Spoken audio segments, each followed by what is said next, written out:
Non, c'est vrai, c'est ce qui m'a aussi marqué dans cette exposition, c'est que voilà, elle n'était pas parmi nous, mais on avait l'impression qu'elle était là.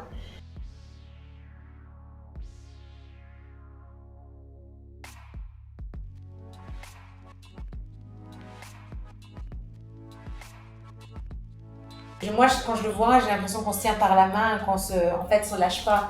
C'est la dureté en fait du tissage. Un fil est tout fin, plusieurs fils, c'est beaucoup plus compliqué à peut-être séparer. Donc, On a vraiment senti ça hier soir, tout le monde était ensemble mm, et unis autour de son travail. Les commissaires d'exposition ont travaillé ensemble.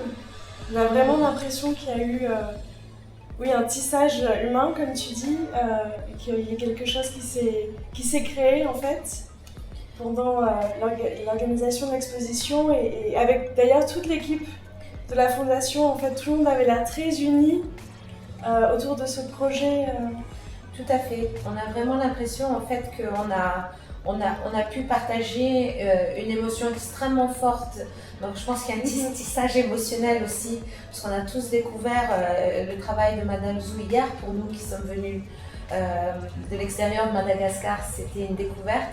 Et j'ai l'impression qu'on a tous été touchés émotionnellement par la même sensibilité, son travail qui était d'une beauté incroyable, et donc le tissage humain, émotionnel a été ressenti même dans le discours. Je pense que on a tous eu l'impression qu'elle était avec nous, quoi. Donc elle nous tisse peut-être entre la terre et j'ai envie de dire le paradis où elle se trouve peut-être aujourd'hui.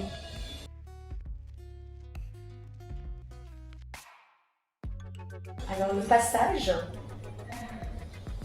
qui est peut-être la troisième salle où il y a l'escalier, le bel escalier en colimaçon qui est extrêmement... je ne trouve pas le mot, mais qui crée aussi beaucoup de charme dans cette salle. Mais la pièce, moi je crois que j'aimais celle qui était au milieu, qui était sur le mur du milieu, elle n'a pas de titre. Mais c'était la numéro 12, on a dit, sur cette salle qui s'appelle Le Passage, numéro 11. Je suis passée plusieurs fois, j'ai pris des photos, j'ai trouvé ça superbe, vraiment. Mais c'est très dur ce que vous nous demandez de faire, de choisir une œuvre et une salle, parce qu'elles étaient vraiment toutes l'une plus belles que les autres. En effet, il y avait une diversité des matériaux qui était incroyable. Et je pense que je pourrais pas choisir une œuvre en particulier parce qu'elles étaient toutes uniques et unies en fait entre elles. Mais j'ai beaucoup aimé les œuvres où elle a tissé des films argentiques. Ça m'a beaucoup touchée en fait parce que ça parle aussi, c'est ça, de la vie, des récits de vie, du temps qui passe. Non, c'est vrai, c'est ce qui m'a aussi marqué dans cette exposition, c'est que voilà, elle n'était pas parmi nous, mais on avait l'impression qu'elle était là.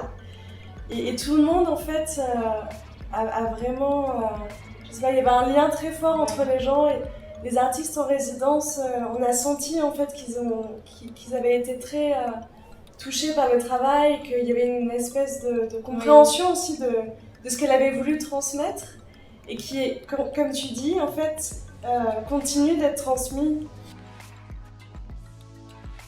On aurait aimé pouvoir la rencontrer, lui poser toutes les questions qu'on avait à lui poser et puis surtout la voir dans le monde briller au-delà de Madagascar et de prendre une place qui, je suis sûre, va prendre maintenant parce que je suis sûre que toutes les personnes qui ont découvert hier son travail sont clairement tombées amoureux et on n'a qu'une envie, c'est de la voir partout maintenant et de la voir plus souvent.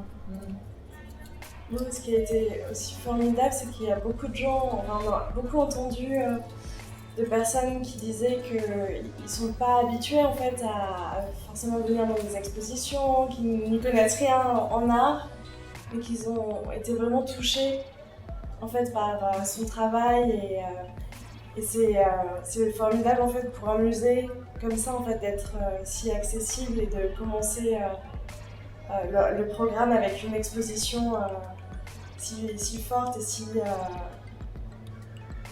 belle en fait.